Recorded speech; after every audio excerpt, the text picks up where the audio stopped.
Parliament budget సమావేశాల్లో తెలంగాణకు రావాల్సిన హక్కులపై చర్చ జరగాలని బీఆర్ఎస్ తరఫున కేంద్రాన్ని డిమాండ్ చేశామన్నారు ఎంపీ సురేష్ రెడ్డి. తెలంగాణ ఏపీ విడిపోయి 12 సంవత్సరాల విషయాల్లో విభజన పూర్తి కాలేదన్నారు.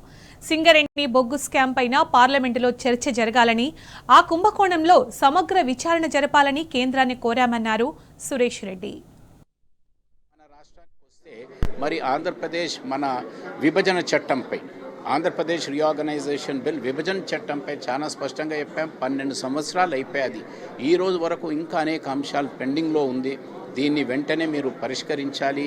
ఈరోజు సెంట్రల్ యూనివర్సిటీ లాంటి అంశాలు కానీ, నీళ్ళ విషయంలో కానీ, రోడ్డు రైళ్ళు ఇటువంటి అనేకమైన అంశాలను మరి ఇంకా కొన్ని పెండింగ్లో మిగిలిపోయాయి. దీనికి ఒక సమయ స్ఫూర్తితో ఒక టైం బౌండ్గా క్లోజ్ చేయాలనేది మా పార్టీ తరఫున బీఆర్ఎస్ తరఫున డిమాండ్ చేశాం.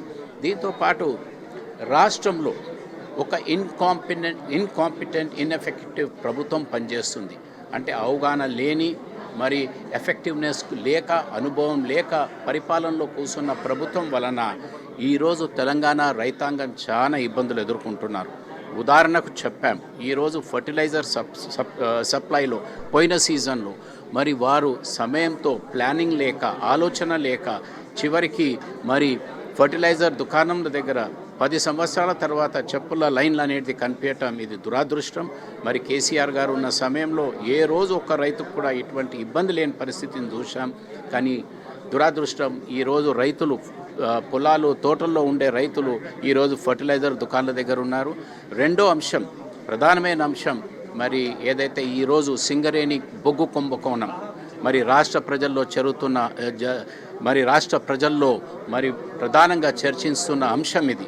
మరి దీనిపై కూడా కేంద్ర ప్రభుత్వం వెంటనే స్పందించి సమగ్ర విచారణ జరిపి మరి న్యాయం చేయాలి. ఎందుకంటే తెలంగాణ రాష్ట్ర ఖజానాకు మరి గండిపడే పరిస్థితి ఉంది. దీన్ని కాపాడాల్సిన బాధ్యత కేంద్రంపై ఉంటుందనే అంశాన్ని కూడా చెప్పడం జరిగింది.